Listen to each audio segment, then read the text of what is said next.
Hello everyone, मेरा नाम मोनिका है। मैं आइल्स 9 से हूँ। तो इस वीडियो में हम ये रीडिंग करने वाले हैं, wealth in A cold climate. देखो, जैसे ही आपको रीडिंग पैसेज आप लेते हो, उठाते हो, उस पैसेज का जो टाइटल है उसको पढ़ना है, उसको समझना है, उसका मीनिंग क्या कह रहा है। Wealth in A cold climate. Cold climate में वेल्थ इनकम के बारे में कुछ बात है, ठीक है।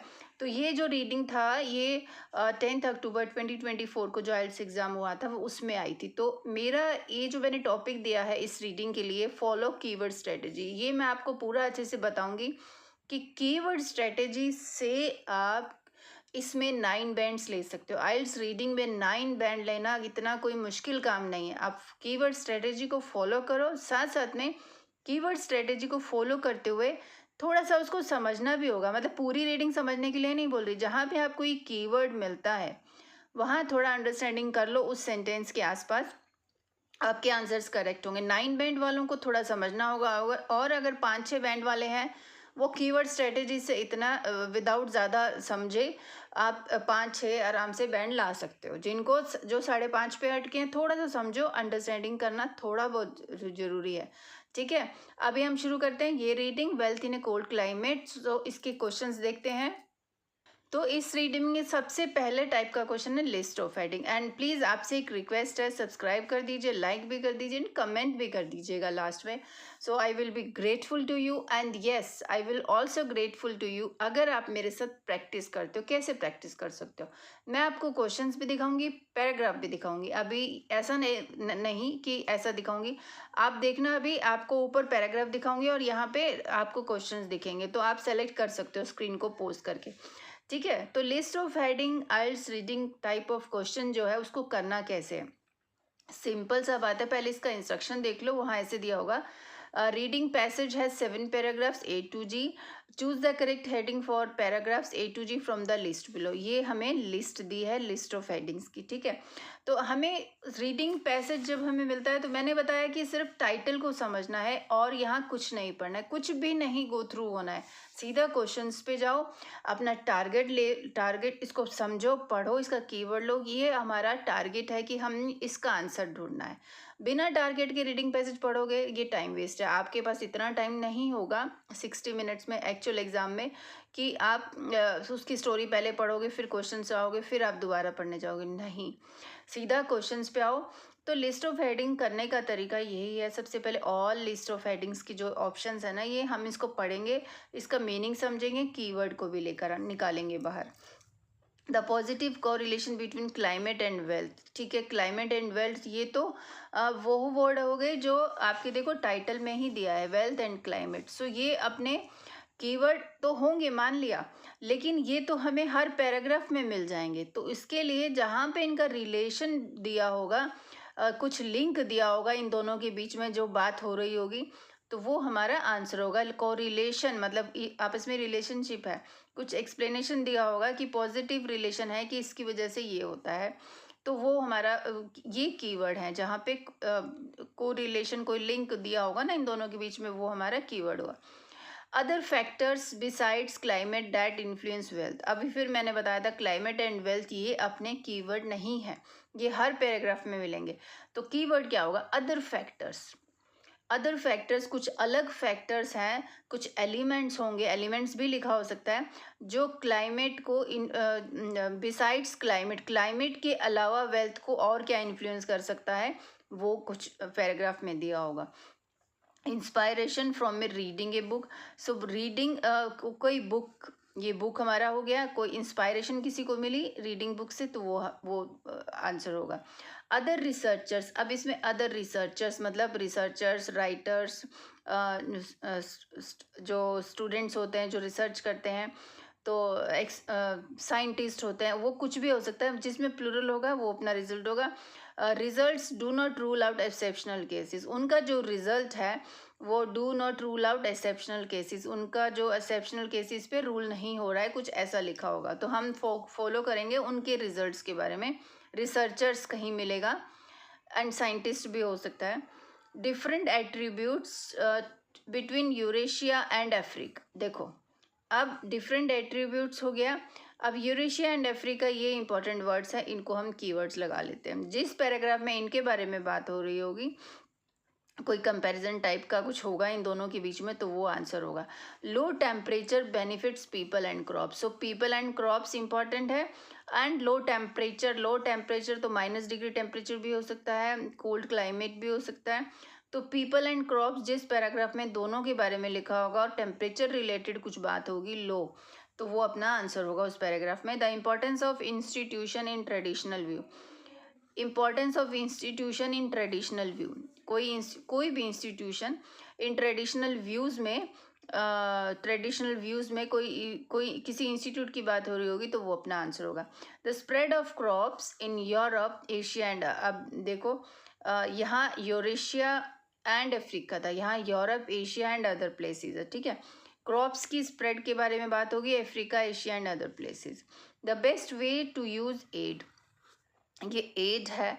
अब ये मत समझ लेना कि एड का सेम टू सेम वर्ड मिलेगा, मिल भी सकता है, नहीं भी मिल सकता है। एड का मतलब होता है हेल्प, ठीक है, जैसे यूएनओ एड, यूनाइटेड नेशंस की एड होती है। द बेस्ट वे, उसका बेस्ट यूटिलाइज कैसे करना है उस एड का, वो बताया होगा। कन्फ्यूजन्स एंड एक्सेप्शनल, ठीक है, कहीं कन्फ्यूजन्स एंड एक्सेप्शनल केसेस होगा तो वो होगा। ये हमने अब लिस्ट ऑफ हेडिंग के इतने सारे ये 10 के 10 ऑप्शंस पढ़े। मैं बहुत आराम से रीडिंग करवा रही हूँ, लेकिन एग्ज़ाम में आप समझो 30-40 सेकेंड्स में या 1 मिनट में आप इसको पूरा गो थ्रू हो जाओ। फिर चलेंगे नंबर 1 पैराग्राफ पे, ए नंबर पैराग्राफ। अब पूरा आप मेरे साथ प्रैक्टिस करो। ये देखो, अब ये पैराग्राफ है, आप स्क्रीन पॉज कर लीजिए। ये पूरा फुल पैराग्राफ है, फ्रॉम हेयर टू हेयर, ठीक है। तो अब पढ़ लेते हैं। डॉक्टर विलियम मास्टर्स, ये रीडिंग मैंने अभी इंग्लिश के लिए भी करवाई थी, IELTS 9 ओनली के लिए। Doctor William masters was reading a book about mosquito, देखो ये बुक, रीडिंग ए बुक हमें मिल गया, रीडिंग ए बुक यहाँ लिखा है, बट फिर भी थोड़ा पढ़ लेते हैं। अबाउट मॉस्किटोज एंड इंस्पायरेशन, तो ये 3 वर्ड हमें यहीं मिल गए, तो हम आगे क्यों पढ़ें। Inspiration from reading a book, देखो ये पहले, तो इसीलिए जब लिस्ट ऑफ हेडिंग होते हैं, फर्स्ट 2 सेंटेंसेस, लाइन नहीं बोल रही, यहाँ से लेकर यहाँ तक देखो फुल स्टॉप है, ये 1 सेंटेंस हो गया, उसके बाद ये हो गया। लेकिन हमें फर्स्ट सेंटेंस में इतने सारे क्लूज मिल गए कि एक पर्सन है, मिस डॉक्टर विलियम, वो रीडिंग बुक पढ़ रहे थे about mosquitoes when inspiration struck, तो इंस्पायरेशन उनको मिल गई। तो मैं यहाँ 3rd नंबर के साथ हम क्या लगा देंगे, ए नंबर पैराग्राफ। तो पैराग्राफ ए के आगे हम लिखेंगे 3rd नंबर, ऐसे ये फिगर्स लिखनी है आपने, ऐसे 3 नहीं लिखना, अगर ऐसे लिख के आओगे तो आंसर रॉन्ग हो जाएगा, ठीक है। अब दिखाती हूँ मैं आपको बी नंबर पैराग्राफ। तो ये इसमें श्योर है कि हर पैराग्राफ के लिए एक हेडिंग लगानी है। विच सेक्शन कंटेन्स वाले में कोई कंपलसरी नहीं होता कि हर एक के लिए एक इन्फॉर्मेशन आएगी, बट ये लिस्ट ऑफ हेडिंग, क्योंकि देखो उन्होंने ये पूरे क्वेश्चंस के लिए पूरे paragraph from A to G paragraph तक के लिए इन्होंने क्वेश्चन ही बना दिया, तो हर पैराग्राफ के साथ एक रीडिंग, एक जो हेडिंग है वो मैच होगा। अब मैंने आपको दिखाया बी नंबर पैराग्राफ, मेरे साथ साथ करते जाओ प्रैक्टिस, डेफिनेटली आपको बहुत फ़ायदा होगा। तो अब if weather could be the key to a city's fortune, city का फॉर्चून, मास्टर्स थॉट, ठीक है, ये मास्टर कौन है, ये विलियम मास्टर जो ऊपर बात हो रही, इस चीज़ का ध्यान रखना, अब आगे कंफ्यूज होते हैं बच्चे, तो ऊपर थोड़ा ध्यान से पढ़ लोगे तो नीचे confusion. Masters thought then why not to historical fortunes of nation and could frost lie at the heart of one most enduring economic mysteries of all. Why are almost all the healthy industrialized nations to be found at latitudes above 40 degrees? अच्छा, temperature की ही बात है। After 2 years of research he thinks that he has found a piece of puzzle masters. अब देखो यहाँ मुझे, मैंने ये 2-3 लाइनें पढ़ी, मुझे यहाँ कुछ मैच नहीं हो रहा है। Link between climate and wealth, ये भी नहीं है। अदर फैक्टर्स बिसाइड्स वेल्थ, ये भी नहीं है, ये तो हम कर चुके हैं, ये मैंने यहाँ लगा दिया। अदर रिसर्चर्स नहीं, डिफरेंट एट्रीब्यूट्स, ये तो अभी पता ही नहीं नाम है या नहीं, अभी पता नहीं है, ठीक है। टेम्परेचर की जरूर बात हुई थी अबव 40 डिग्री, बट हमें ढूंढना है लो टेम्परेचर्स, तो इसका मतलब नीचे वाले लाइंस में कुछ होना चाहिए। After 2 years of research, he thinks that he found a piece of puzzle. Masters and agricultural economists from this and this. ये unnecessary information, time waste, यहाँ तक ये बेकार की information है, ठीक है। शो डैट एनुअल फ्रोस्ट, अब ये एनुअल फ्रोस्ट हो गया, low temperature are among the factors that distinguish rich nations and poor. This study is publish, थोड़ा और पढ़ लेते हैं इसका जो बाकी का पार्ट है इस पैराग्राफ का।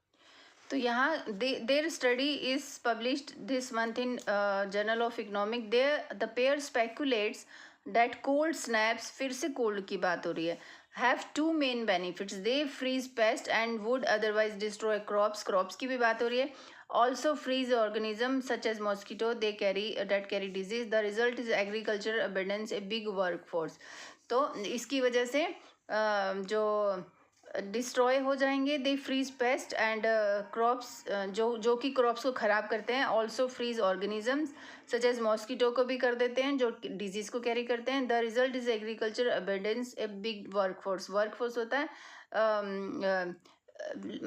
वर्कफोर्स समझ लो आदमी, वर्कफोर्स तो वही बोलते हैं ना, लेबर को बोलते हैं जैसे वर्कफोर्स, तो वो पीपल के बारे में बात हो रही है, क्रॉप्स के बारे में बात हो रही है, कोल्ड स्नैप्स के बारे में बात हो रही है। तो यहाँ इसमें देखो लो temperature benefits people and crops, देखो इस इन सब की रिजल्ट की वजह से एग्रीकल्चर अबेंडेंस हो जाएगा, मतलब खूब होगा, और जो बिग वर्कफोर्स भी तैयार हो जाएगी, लेबर भी जो है ना वो भी रेडी हो जाएंगे पीपल। तो low temperature benefits people and, so ये भी हमने सेलेक्ट कर लिया है। और आप ऑप्शन में दिखाई रही, कुछ और मैच हो रहा हो तो आप मुझे कमेंट करके बता सकते हो अगर कोई डाउट हो तो इसमें हमने लिख दिया है 6 नंबर, ठीक है। अब पैराग्राफ सी पे चलते हैं, सी क्या बोल रहा है, ये भी काफ़ी बड़ा बिग पैराग्राफ है, तो थोड़ा थोड़ा करके आप पढ़ो। फर्स्ट 2-3 सेंटेंस को पढ़ेंगे, फिर देखते हैं। The academic to 2 sets of information, ठीक है। The first was average income for countries, the second climate data, ये इनकम हो गया, ये second climate data from university of East Anglia. They found a curious tally between the sets, okay. Countries having 5 और more frosty days a month are uniformly rich, those then fever then improved. So तो यहाँ पे 2 sets की बात हो रही है कि average income for countries, second climate data for the this thing. Authors speculate that, इतना यहाँ कुछ मैच हो रहा है क्या, positive correlation between climate and wealth, देखो क्लाइमेट यहाँ है एंड इनकम यहाँ है, 2 सेट्स ऑफ इंफॉर्मेशन है। देखो डायरेक्ट बात नहीं लिखी, मुझे लगता है ये यही है। The academics took 2 sets of information, the first was average income for countries, the second climate took this, they found a curious tally. अब ये लिंक है, curious tally between the sets, मतलब इन दोनों के बीच में टैली है, तो क्लाइमेट एंड वेल्थ मैच हो रहा है। फिर बता भी रहे हैं कंट्रीज हैविंग 5 और more frosty days a month are uniformly they are rich, those with fever then 5 are improved. तो ये सब चीज़ें इसने लिखी हैं, और चाहो तो आप आगे भी पढ़ सकते हो, काफ़ी कुछ दिया है, बट मुझे ऊपर से अपनी लोकेशन मिल गई है, थोड़ा ट्रिकी क्वेश्चन समझ लो, लेकिन उसने टैली बिटवीन भी मैच हो रहा है, देखो टैली बिटवीन 2 सेट्स, तो हम ये लगा देंगे ये भी अपना गया। तो बाकी देखो मैच करके देखो, कुछ भी मैच नहीं हो रहा है। यूरेशिया अफ्रीका भी यहाँ नहीं मिलेगा आपको। ट्रेडिशनल व्यू मैं फिर भी आपको दिखा देती हूँ, पढ़ना चाहो तो आप पूरा पैराग्राफ को पढ़ सकते हो, मैंने आपको दिखा दिया, इसको पोज कर लो स्क्रीन को।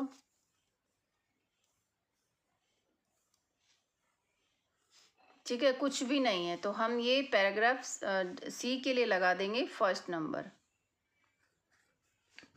अब चलते हैं डी नंबर पैराग्राफ, मेरे साथ साथ आप इसको थोड़ा सॉल्व करने की कोशिश करो, तो तब फायदा होगा आपको इस वीडियो का। अब मास्टर्स स्ट्रेस, ये मास्टर्स वो प्लूरल नहीं है, उसका डॉक्टर विलियम मास्टर्स सरनेम है। Stresses that climate will never B overriding factor, देखो ये फैक्टर आ गया वर्ड, जो ओनली कीवर्ड को फॉलो करते हैं, देखो ये फैक्टर वर्ड आ गया। फिर भी हमें देखना है क्लाइमेट के अलावा कौन से फैक्टर थे जो वेल्थ को इन्फ्लुएंस करते हैं, वो हमें देखना है। The wealth of nations is too complicated to be attributable to just one factor, फिर से फैक्टर आया। Climate he feels somehow combines with other factors, ये प्रॉपर वर्ड आ गया, such as presence of institution governments. देखो अब मैं आगे, आपको क्या लगता है मुझे पढ़ना चाहिए यहाँ तक?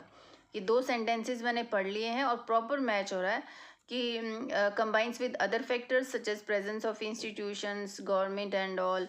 तो ये other factors besides climate that influence wealth, ये भी अपना गया। तो मैं इस पैराग्राफ डी के लिए सेकंड नंबर लगा दूंगी। ठीक है, बिल्कुल यही फिगर लिख कर आना, ऐसे टू मत लिखना वरना रॉन्ग।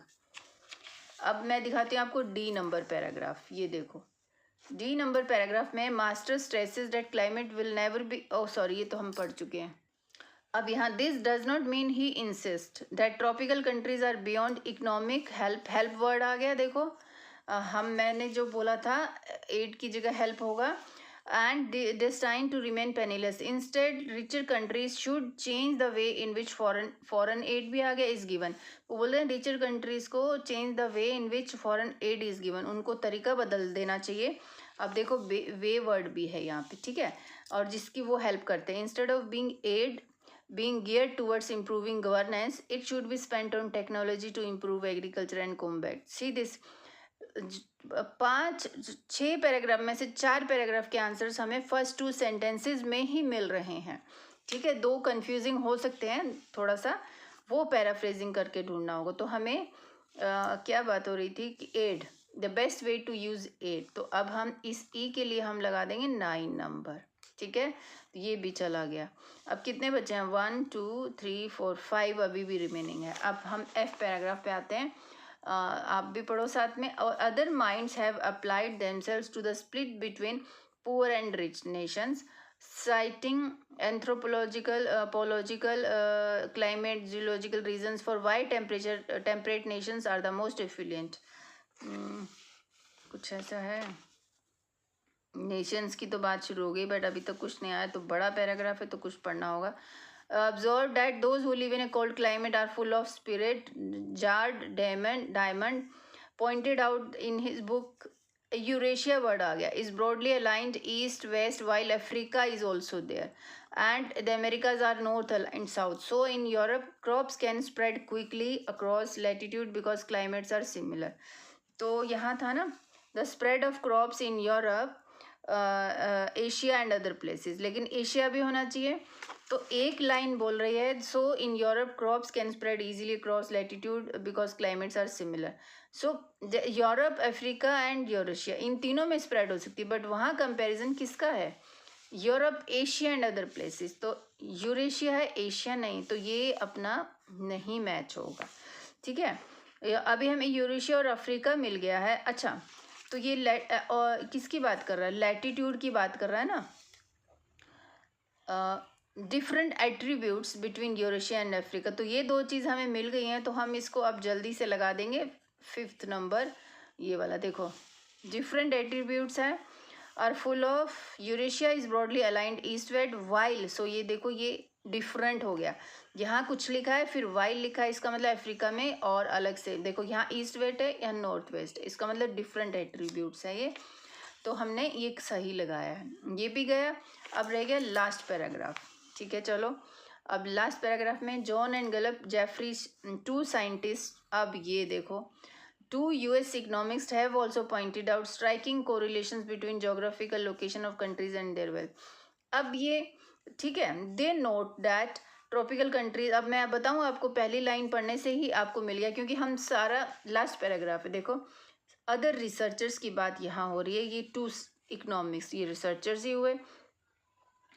तो रिसर्चर्स हुए तो अच्छी बात है। और तो हमारा क्या है, importance of institution in traditional view, confusion exception and, बस यही बचा है। थोड़ा सा और पढ़ लेते हैं, इनके रिसर्चर्स का रिजल्ट क्या है। उसने क्वेश्चन में यही पूछा है ना,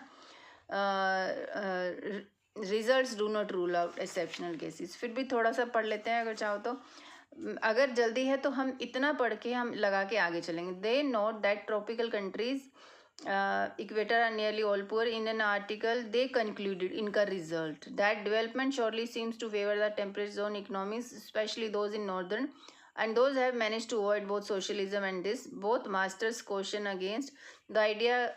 तो अभी उनका रिजल्ट भी बता दिया। देखो ये रिजल्ट की भी बात कर रहे हैं, तो हम अब विदाउट सोचे समझे इस 4th नंबर को भी लगा देंगे इसके साथ। तो हमने किया लिस्ट ऑफ हेडिंग इस रीडिंग के लिए। ठीक है, थैंक यू सो मच।